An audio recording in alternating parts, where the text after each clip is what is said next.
Let me get this. Okay. Before I finish or start in on this and finish that, there will be a quiz tomorrow, 3-1-2-3. Sweet. Okay. But this will be hopefully an opportunity for you guys to boost your quiz average up, because these three sections haven't been too bad, hopefully. You just need to make sure that you know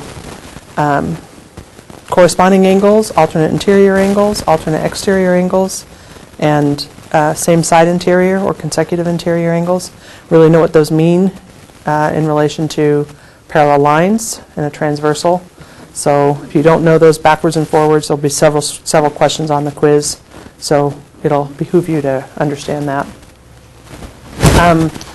There are, in this section, we're talking about perpendicular lines. And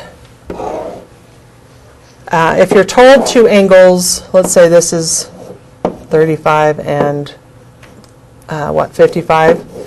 If you're told two angles measure, and that measure ends up being 90 degrees, then you know that that angle has to be 90 degrees. Can you put your phone up now for me, please? My phone's getting charged in a different classroom. Okay. Then you know that this is 90 degrees. And these two angles are called complementary adjacent angles because they're next to each other and they're both equal to 90 together. Okay? So even if this is not shown as 90, when you're given that information, you can assume it's 90. Okay? Because together, this is a line, and all these angles have to equal 180. So these two angles are complementary, meaning they're equal to 90. Therefore, this one has to be, because they all make a line. That make sense? Okay? So this is probably the only time you can assume this is right when it's not given to you, if you actually know that this side is equal to 90. Are you guys just zoning into space, or do you understand me? Okay. All right, the other thing that we talked about in this section is, if I've got these two lines are parallel, okay, and this is 90, then this is automatically 90.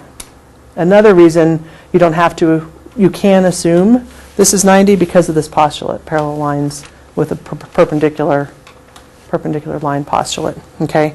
So we can assume then this angle is 90 if those two are parallel. But you have to have these markings in order to assume that one.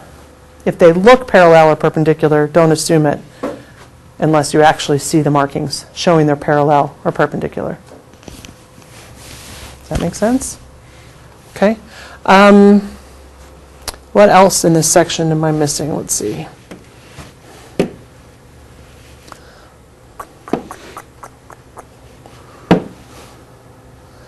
Three.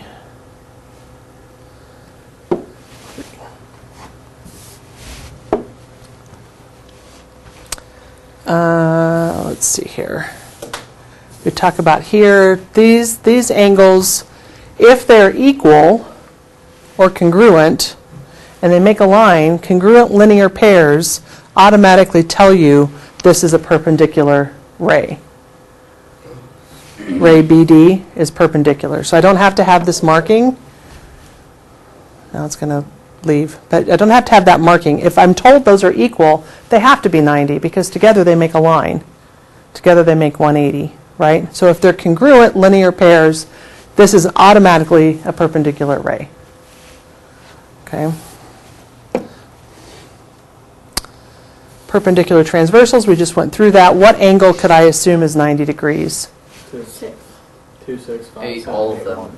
Yeah, once I know that one's right, and I know these two are marked as parallel, I can then assume all 8 of those angles are 90 degrees. So if they're not?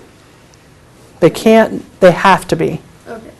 They have to be. If those are parallel lines, and I've got a line drawn with one angle shown perpendicular, all 8 of those have to be perpendicular. Okay? And do they tell us what that one was called? Perpendicular transversals? Okay. And then the last one talks about the adjacent complementary angles that I went through. So if I look at this angle, can I assume that L and M are perpendicular in this drawing? Can I assume that L and M are perpendicular? Yes. Yes, why?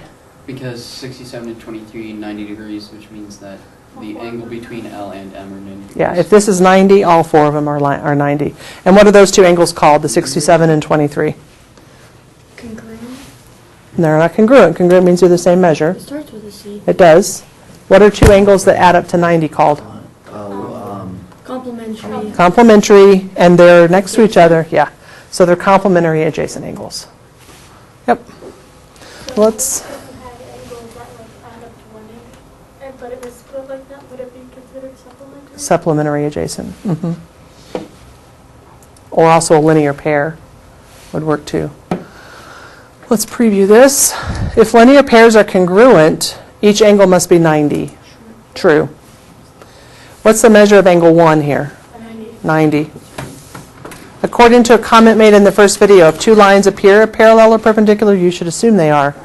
False. Never assume they are unless it's told or you know from some theorem that they are.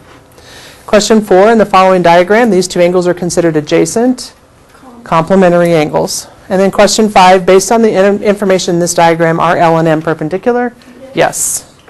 That's really it in this section. You've got CK12, I think just one, I can't remember, I think just one, and then big ideas. Raven. On CPA12, it's showing that mine is complete. But Yeah, I haven't done same. that. Yeah, it was like, I'm pretty sure we all did it as we complete. Oh, wait, that